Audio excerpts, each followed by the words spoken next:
Hi dear students, welcome back to Alex E Academy. ഈ ഒരു ലെക്ചറിൽ നമ്മൾ പുതിയൊരു കോഴ്സ് സ്റ്റാർട്ട് ചെയ്യുവാണ്. CET 302 structural analysis 2 third year civil engineering സ്റ്റുഡൻസിൻ്റെ 2019 സ്കീമിൻ്റെ KTU സിലബസിനെ ബേസ് ചെയ്തിട്ടുള്ള ഒരു കോർ പേപ്പറാണ് സ്ട്രക്ചറൽ അനാലിസിസ് 2. അപ്പോൾ ഈ ഒരു വീഡിയോയിൽ നമ്മൾ സ്ട്രക്ചറൽ അനാലിസിസിൻ്റെ ഒരു ഓവറോൾ സബ്ജക്റ്റ് ഇൻട്രൊഡക്ഷൻ പ്ലസ് അതിൻ്റെ സിലബസാണ് ഡിസ്കസ് ചെയ്യാൻ വേണ്ടി പോകുന്നത്. അപ്പോൾ നമുക്ക് സ്റ്റാർട്ട് ചെയ്യാം. ഇപ്പോൾ സബ്ജക്റ്റ് കോഡ് വരുന്നത് CET 302, subject name structural analysis 2. 4 ക്രെഡിറ്റാണ് ഈ ഒരു പേപ്പറിന് കൊടുത്തിരിക്കുന്നത്.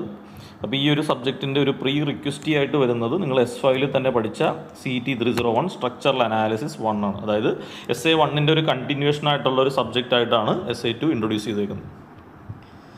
ഓക്കെ, അപ്പോൾ അതേപോലെ തന്നെ നമുക്ക് മാർക്ക് ഡിസ്ട്രിബ്യൂഷൻ വരുന്നത് ടോട്ടൽ 150 മാർക്സ് ആണ്. അതിൽ 50 മാർക്സ് കണ്ടിന്യൂസ് ഇൻറ്റേർണൽ ഇവാലുവേഷനിൽ വരുന്നതാണ്. 100 മാർക്സ് എൻഡ് സെമസ്റ്റർ എക്സാമിനെ ബേസ് ചെയ്തിട്ടാണ് വരുന്നത്. ഇനി എൻഡ് സെമസ്റ്റർ എക്സാമിൻ്റെ ഡ്യൂറേഷൻ 3 hours ആണ്. അതായത് ഒരു നോർമൽ സബ്ജക്റ്റിൻ്റെ അതേ പാറ്റേണിലാണ് വരുന്നത്. എഗെയിൻ കണ്ടിന്യൂസ് ഇൻറ്റേർണൽ ഇവാലുവേഷൻ്റെ സ്പ്ലിറ്റപ്പ് വരുന്നത് അറ്റൻഡൻസ് പെർസെൻറ്റേജിനെ ബേസ് ചെയ്ത് 10 മാർക്സ് സ്കോർ ചെയ്യാം.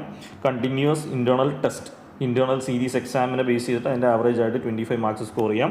അസൈൻമെൻറ്റ് ക്വിസുകൾ ബേസ് ചെയ്തിട്ട് 15 മാർക്സ്. അങ്ങനെ ഓവറോൾ 50 മാർക്സാണ് നിങ്ങൾക്ക് കോളേജിൻ്റെ സൈഡിൽ നിന്ന് ഇൻറ്റേർണൽ മാർക്കായിട്ട് കിട്ടുന്നത്. ഇനി എൻഡ് സെമസ്റ്റർ എക്സാമിനെ കൺസിഡർ ചെയ്താൽ എൻഡ് സെമസ്റ്റർ എക്സാമിൻ്റെ ക്വസ്റ്റ്യൻ പേപ്പറിൽ part A and part B ഉണ്ടാവും.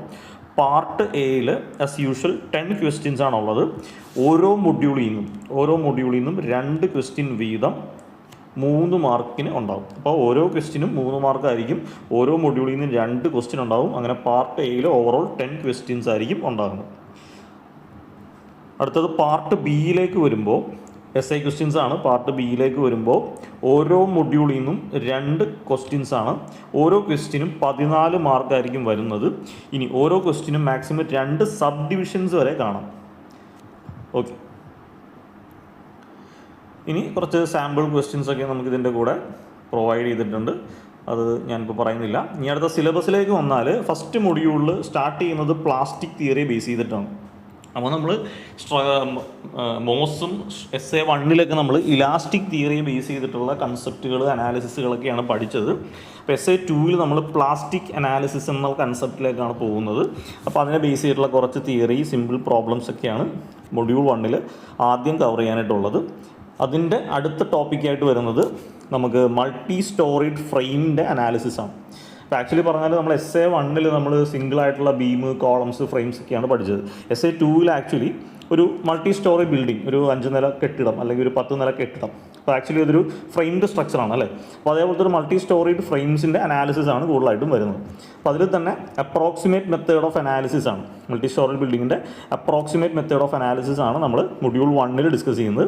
അതിൽ തന്നെ ഫ്രെയിംസിൽ വെർട്ടിക്കൽ ലോഡ്സ് മാത്രമാണ് നമ്മൾ കൺസിഡർ ചെയ്യുന്നതെങ്കിൽ അവിടെ നമ്മൾ സബ്സ്റ്റിറ്റ്യൂട്ട് ഫ്രെയിം മെത്തേഡാണ് യൂസ് ചെയ്യുന്നത്.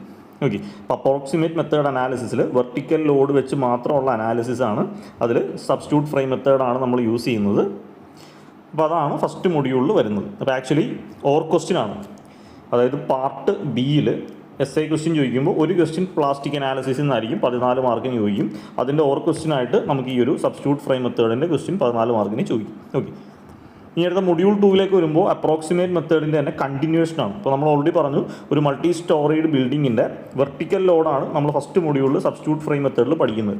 അതിൻ്റെ തന്നെ വിൻഡ് ലോഡ് അല്ലെങ്കിൽ ഹൊറിസോണ്ടൽ ലോഡ്, ഒരു മൾട്ടി സ്റ്റോറേഡ് ബിൽഡിങ്ങിൽ വരുന്ന വിൻഡ് ലോഡിൻ്റെ അനാലിസിസ് ആണ് നമ്മൾ അടുത്ത പഠിക്കുന്നത്. അപ്പോൾ വിൻഡ് ലോഡിൻ്റെ അനാലിസിസിന് വേണ്ടിയിട്ട് നമുക്ക് പോർട്ടൽ മെത്തേഡും ഉണ്ട്, ക്യാൻഡിലിവർ മെത്തേഡും ഉണ്ട്. അപ്പോൾ ഇത് രണ്ടുമാണ് മൊഡ്യൂൾ 2 സ്റ്റാർട്ടിങ്ങിൽ വരുന്നത്.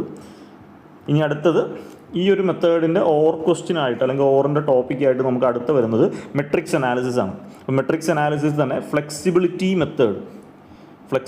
മെത്തേഡാണ് മൊഡ്യൂൾ 2 സെക്കൻഡ് പാർട്ടിൽ വരുന്നത്. അപ്പോൾ ഇതിൽ തന്നെ നമുക്ക് പ്ലെയിൻ ട്രസ്സും ഉണ്ട്, പ്ലെയിൻ ഫ്രെയിംസും വരുന്നുണ്ട്.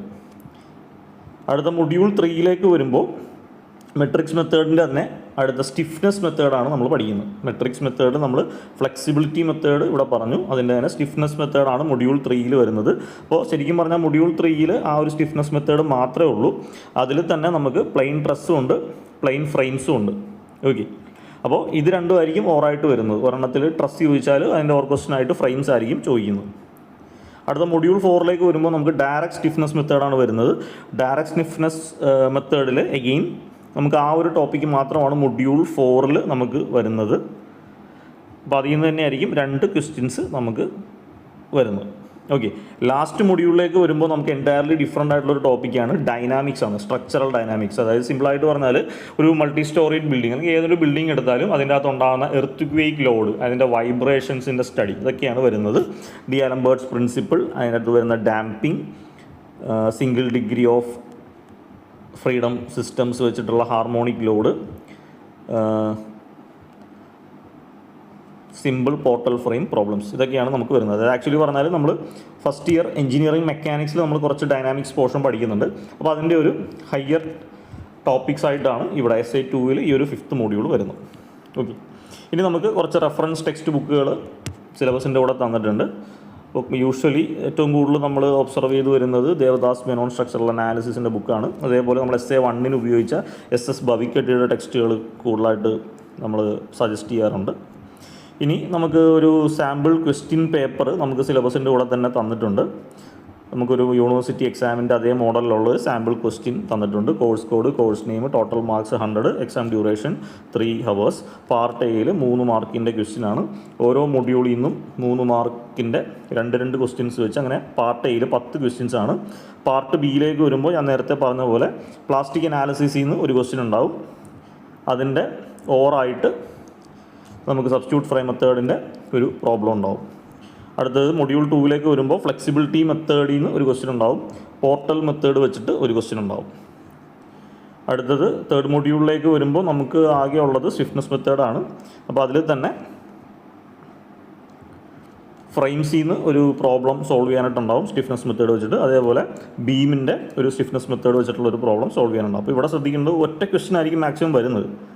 ഒരു സിംഗിൾ ക്വസ്റ്റ്യൻ ആയിരിക്കും അത് സോൾവ് ചെയ്യേണ്ട ആ രീതിയിലുള്ളൊരു പ്രോബ്ലം ആയിരിക്കും വരുന്നത്. മൊഡ്യൂൾ 4 വന്നാൽ നമുക്ക് ഡയറക്റ്റ് സ്റ്റിഫ്നെസ് മെത്തേഡിൻ്റെ തന്നെ 2 ക്വസ്റ്റ്യൻ ആണ്. ഒരെണ്ണം നമുക്ക് ഇതുപോലത്തെ ബീംസ് ആയിരിക്കും വരുന്നത്. അടുത്തത് നമുക്ക് പിൻ ജോയിൻ്റ് ട്രസ് ആയിരിക്കും വരുന്നത്. അടുത്ത മൊഡ്യൂൾ 5 വന്നാൽ ഈ പറഞ്ഞോട്ട് ഡൈനാമിക്സിൽ നിന്ന് 2 ക്വസ്റ്റ്യൻ. ഈ രീതിയിലാണ് ഈ ഒരു സബ്ജക്റ്റിൻ്റെ ഒരു overall syllabus, question pattern, mark ഡിസ്ട്രിബ്യൂഷനൊക്കെ വരുന്നത്. ഓക്കെ, അപ്പോൾ ഈ ഒരു വീഡിയോയിൽ ഇത്രയാണുള്ളത്. നമുക്ക് അടുത്ത വീഡിയോ മുതൽ ക്ലാസ് ഡീറ്റെയിൽഡ് ആയിട്ട് സ്റ്റാർട്ട് ചെയ്യാം. Okay, thank you.